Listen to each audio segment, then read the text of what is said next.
हे संत गणों, हे हंस गणों, भाव से इस कथा का पान करो, रसवादन करो। और कहते हैं ये भगवान शंकर की कथा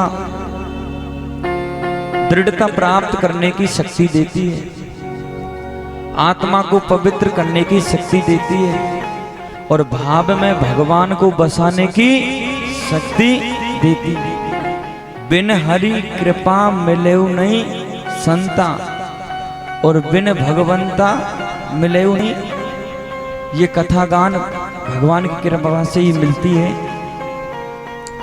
कहते हैं 88,000 ऋषि मुनियों से, हे मुनिगणों, हे संत गणों, ज्ञान भक्ति वैराग्य हमें इस कथा से प्राप्त होता है।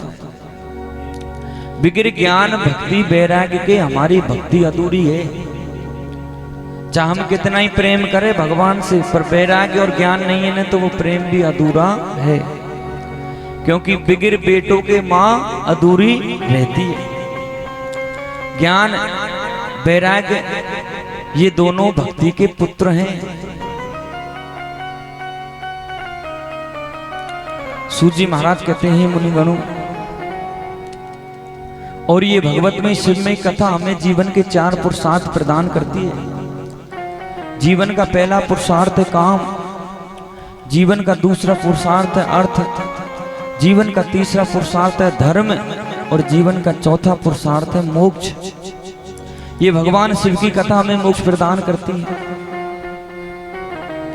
सज्जनों, कल हम इस कथा में चर्चा कर रहे थे शिव गणेश कार्तिकेय जी के पुत्र की। विविध प्रकार से चर्चा की हमने, भाव से चर्चा करी। समय हमारे पास बहुत कम है, ने के बरोबर समय है सज्जनों, और कथा अनंत है, सागर है। हरि अनंत, हरि कथा अनंता, और भाव विधि सुनो विधि सब संता।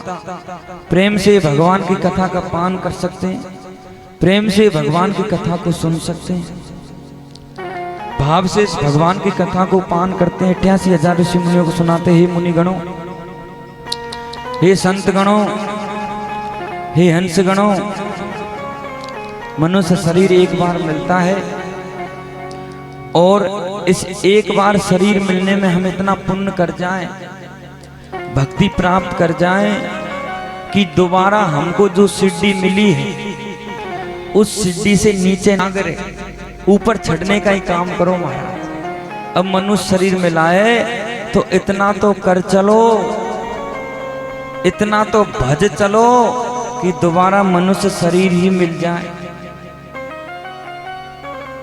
ऐसा मत करो जो मिली हुई सिद्धि से नीचे नरक में 84 लाख योनि भोगनी पड़े। भगवत ने शुद्ध बुद्धि दी है। संतों ने कहते हैं हमें अपने कर्मों को ध्यान करना है। सज्जनों, भाव से भगवान को भजते रहो, प्रेम से भगवान को पुकारते रहो तो आप घर में रहते हुए संत हैं। पर त्याग होना चाहिए मन में, किसी के प्रति न तो आशा, न तृष्णा,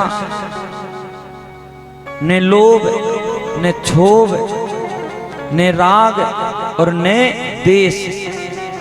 ये नाश की जड़ है। हमें किसी से राग भी नहीं करनी, न किसी से देश करना, न किसी से लोभ करना और न किसी से क्षोभ करना। वस्तुतः हमें सबसे प्रेम करना है, क्योंकि हम सब ईश्वर के अंशी हैं। और हमने इस कथा में सज्जनों विविध प्रकार की कथा बताई। सृष्टि खंड में जब हमने शुरुआत करी कथा को तो रुद्राक्ष भस्म की भी महिमा सुनाई आपको कि भस्म भगवान शंकर का विग्रह है। विग्रह यानी निशानी। शिव को पाना है तो भस्म को रमाना है। और भस्म रमने का मतलब क्या होता है सज्जनों? रमने का मतलब भगवान के नाम में रम जाओ। जिस तरह शरीर पे भस्म रमाने से शरीर के ऊपर भस्म रम जाती है, इसी तरह भगवान के नाम को रटने से भगवान रम जाते हैं। भस्म की अनंत महिमा है। भस्म शून्य का स्वरूप है, भगवान शिव का स्वरूप है। सूत जी महाराज कहते हे मुनि गणों, हे संत गणों, हे हंस गणों, और हमने इस कथा में कहते हैं धूणे की भस्म का त्रिपुंड हमें लगाना चाहिए, यज्ञ की भस्म का त्रिपुंड हमें लगाना चाहिए, पर शमशान की भस्म को गृहस्थियों को नहीं रमाना चाहिए। और कहते हैं कि हमने इस कथा में शुरुआत में रुद्राक्ष की महिमा बताई। रुद्राक्ष की सज्जनों अनंत महिमा है। रुद्राक्ष के अनंत फल मिलते हैं, अनंत वृद्धि होती है। कहते हैं गले में रुद्राक्ष हमारे अवश्य रहना चाहिए। ये भगवान शंकर का विग्रह है, विग्रह यानी निशानी। चलते फिरते हमारे प्राण निकल जाए, भगवान ऐसा ना करे, पर निकल जाए जोग संजोग है। अगर हमारे गले में रुद्राक्ष माला, कंठी, तुलसी होगी तो भगवान के विग्रह रहेंगे, तो भगवान के यम के दूत आएंगे तो नरक नहीं ले जाएंगे। कहेंगे ये तो भगवान के भक्त हैं, इनको नरक नहीं ले जाना, और हम भगवान की शरणागति प्राप्त पालेंगे। इसलिए सज्जनों, भक्तगणों, हमें रुद्राक्ष माला अवश्य धारण करनी चाहिए। एक मुखी रुद्राक्ष से भगवान शंकर का स्वरूप है। शरीर की आदि व्याधि, रोग, क्षोभ, मोह, लोभ सब दूर भागते हैं। दो मुखी रुद्राक्ष से शरीर में तेजस्व आता है, चांद सूर्य का स्वरूप है ने। तीन मुखी रुद्राक्ष से हमारे अंदर तीनों गुण विद्यमान होते हैं, रजोगुण, तमोगुण, सतोगुण। और चार मुखी रुद्राक्ष से चारों वेदों का ज्ञान अंदर प्रवेश करता है। अगर हमें बुद्धि तीव्र करनी है, ज्ञान तीव्र करना है, विवेक तीव्र करना है, तो 4 और 5 मुखी रुद्राक्ष को धारण करें। कोई बच्चा पढ़ने में कमजोर है, पढ़ नहीं पा रहा, तो उसको 5 मुखी रुद्राक्ष अवश्य धारण कराएं। याददाश्त कम है, सोचने समझने की क्षमता कम है, तो उसे रुद्राक्ष धारण करवावे।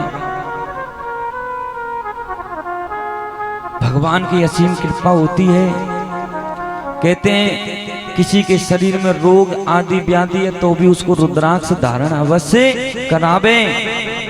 इससे हमारे शरीर का संतुलन सही बना रहता है। देवता भी इस बात को कहते हैं, पुराण भी इस बात को कहते हैं, और साइंस भी इस बात को कह रही है। और सज्जनों, भील पत्र की भी अनंत महिमा है। आज अंतिम दिन है ना, तो अंतिम दिन में वो रस मिलता है जो पूरे 8 दिन का रस अंतिम दिन में दे दिया जाता है। सब बातों का सार समझाया जाता है।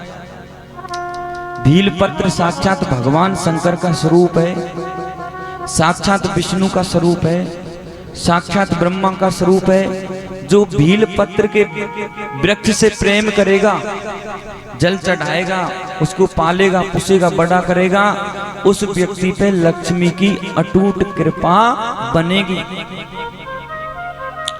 जो भीलपत्र वृक्ष के नीचे बैठकर भजन करेगा, उसका भजन हजारों गुना बढ़ेगा। जो तुलसी के बगीचे में बैठकर भगवान का भजन करेगा, उसका भजन हजारों गुना बढ़ेगा। जो गंगा के किनारे बैठकर, यमुना, नर्मदा, गंगा के किनारे बैठकर भजन करेगा, उस व्यक्ति का भजन भी हजारों गुना बढ़ेगा। कहते हैं शरीर के पाप को धोने के लिए तो गंगा का स्नान, और मन के पाप को मिटाने के लिए यमुना का आचमन, और कहते हैं आंखों के दोष मिटाने के लिए नर्मदा के दर्शन मात्र से जीव भव से पार हो जाता है। अगर हमें आंखों से नर्मदा के दर्शन हो जाए, बहती हुई नर्मदा के, तो हमारे सारे दोष समाप्त हो जाते हैं। और दोष किस में बदल जाते हैं? गुण में बदल जाते हैं। इतनी नर्मदा की कृपा है। बोले नर्मदे हरे, नर्मदे हरे, नर्मदे हरे। भगवान शंकर को नर्मदा से अटूट प्रेम है। भगवान शंकर को गंगा से भी अटूट प्रेम है। जिस पे नर्मदा कृपा कर दे, उस पे भगवान शंकर भी कृपा कर देते हैं।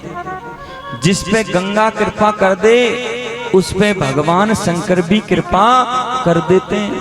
और जिस पे यमुना महारानी कृपा कर दे, उस पे भगवान विष्णु कृपा कर देते हैं। इस प्रकार भगवान की अनंत महिमा है।